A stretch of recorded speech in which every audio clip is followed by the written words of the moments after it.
I wanted to show and kind of explain a little problem I'm having with chain tension on my bike here. If you look here, this side is pretty tight, and I would say it's almost a little bit too tight for this side. And on my opposite side, on the pedal side, this is way too loose. And even if I try to move it all the way back, enough slack still doesn't come out of it, and then the opposite side chain gets way too tight. So the problem is the way that the links are kind of situated on both chains, the way they're proportioned. They won't sync up right. They don't jive too well. So my thinking and what I plan on doing, and I actually am waiting for the parts right now, is I'm gonna get it to about the same length like this, and then I'm gonna reduce it by a half link.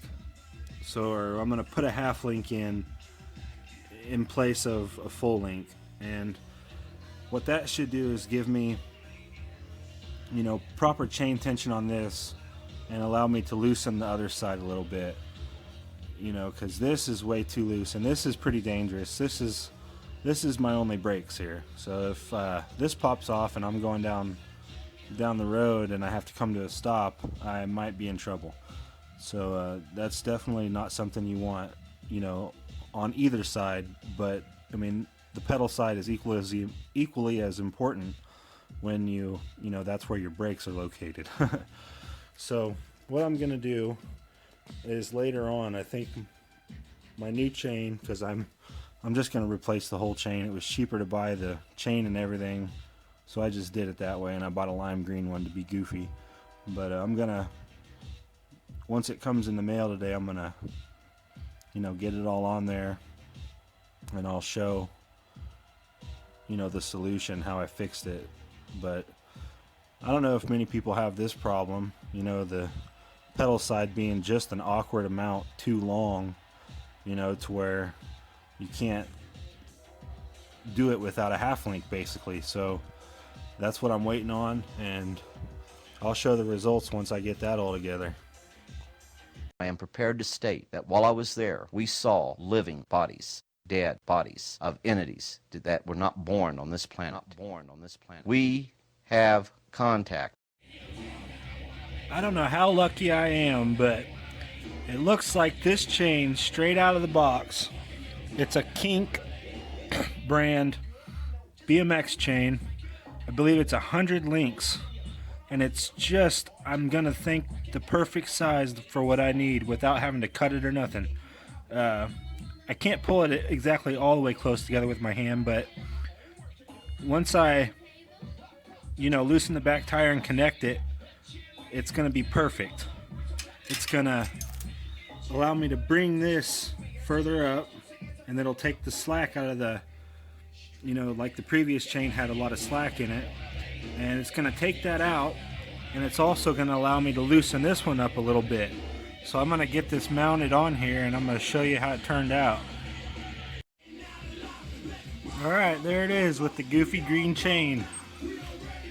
And as I suspected, it worked out just right. I want to look here at the tension on that one. Nice and taut, how I like it on the pedal side. I don't have to worry about my rear chain coming off and losing my braking power.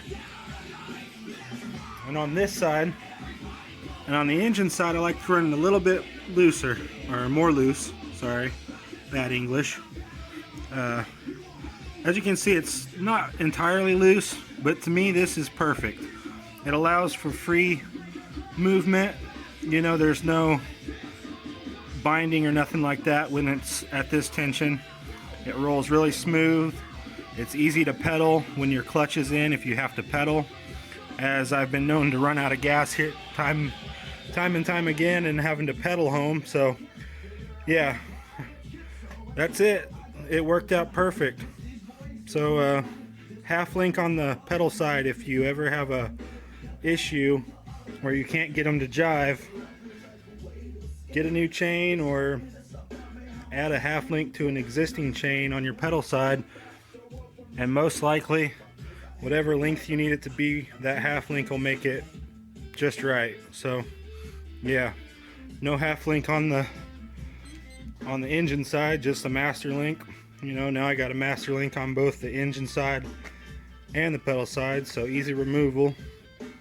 Back tires center, got a good chain alignment on both sides. Everything's great. Now I just need to go ride it. Later.